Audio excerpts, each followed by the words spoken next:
Hello, YouTubers, and welcome to Gregory, that's me, Talks WWE. We're going to discuss No Mercy.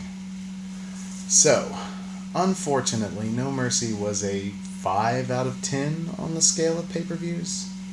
Too many bad matches, not enough good matches, and too many why decisions. First thing we're going to talk, the correct decision.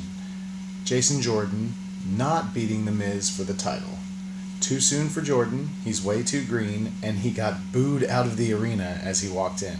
You don't want your golden boy getting booed out of the arena when he's fighting The Miz.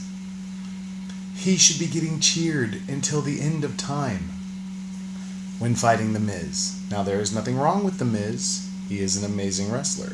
Underrated on the mic, underrated in the ring, underrated in general. Correct decision to have The Miz win, and through his normal shenanigans, so Jordan doesn't look weak. Jordan gave a terrible post-match interview, which you shouldn't interview someone after they've wrestled for 15 minutes, because they're out of breath. Give them 10 minutes to compose themselves. Have that interview backstage. Unless the end result here is that Jason Jordan turns heel on Kurt, you're not going to have a push that is accepted anytime soon. Let's go to our next match. Finn versus Bray. Amazing match, amazing execution, great storytelling. Sad to see Bray take another loss, but now Balor can move on.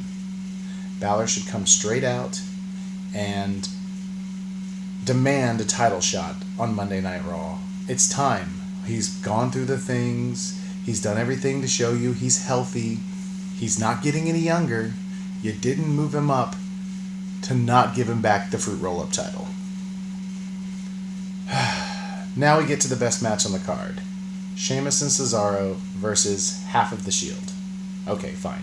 Dean Ambrose and Seth Rollins. While I don't like that Ambrose and Rollins came out separately, I do like that you're keeping them separated. I like that, so that when they do break up, they can go right back to feuding if they need to, via Dean turning heel or Rollins going back to his heel tendencies. Great match. Sorry to see Cesaro knock his two front teeth up into his face. That's gotta hurt and probably take him out for a little bit to heal, but still an amazing match. Cesaro shows you why he's one of the best. Sheamus shows you why he's been underrated for years. I get he's not everybody's cup of tea, but the man puts on good matches. Next we get to surprisingly not a bad match. The 5-pack challenge, or whatever you want to call it, Fatal 5-Way, that had Alexa retain over Bayley. Again, why bring Bayley into this match just to have her lose, unless you're straight feuding Bayley versus Alexa to give Bayley redemption, which she really obviously needs at this point. Okay, now we get to the first of the turds of the match. Cena versus Roman. No clue why this went this way.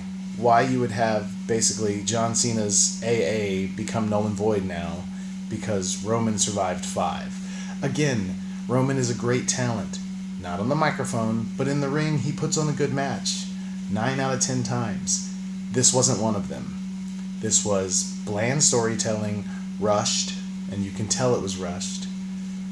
They're acting like they've never fought in a title match before, or anything like that, when Roman was in a fatal 4-way against Cena at Battleground in 2014.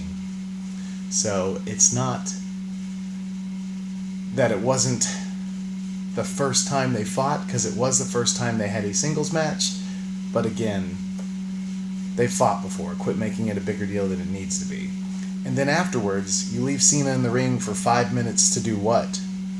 Get some cheers? Who cares? We get it. We respect him or we don't at this point. A lot of people still hate him. A lot of people love him.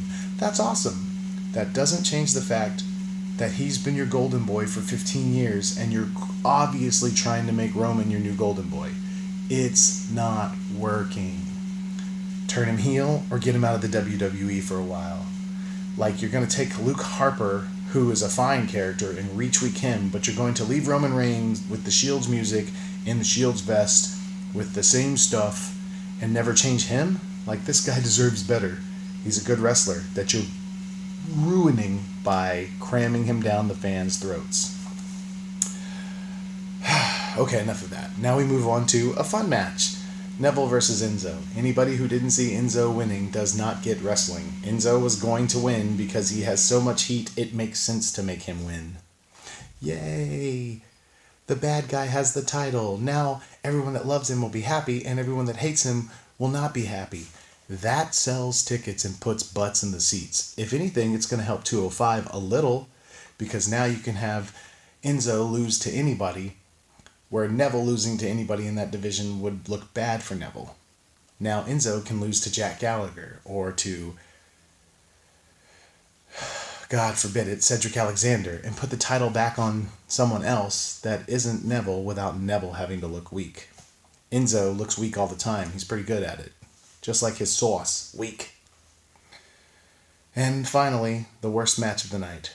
Braun versus Brock. Why push Braun Strowman so hard, and you get the fans behind it? We love him. Just to lose to Brock. Now we don't see the Fruit Roll-Up title for 3 months. We get to hear how the Beast took over another challenge when the Beast has less moves than there are Jaws sequels. This makes no sense. I'm not a big fan of it. The WWE Universe shouldn't be a big fan of it. Now what does Strowman come out on Monday Night Raw and say, I'm not finished with you yet, because that's his go-to thing? Unless he gets a title match immediately on Monday Night Raw and gets to surprise Brock, and Paul Heyman turns on Brock, which would be awesome. Braun has no credibility now. He's about as credible as an AA, which means he's not. This is my first video, so if you don't like it, too bad. If you don't want to subscribe, also too bad, because I'm not doing this for you. I'm doing this for fun. Thanks for watching.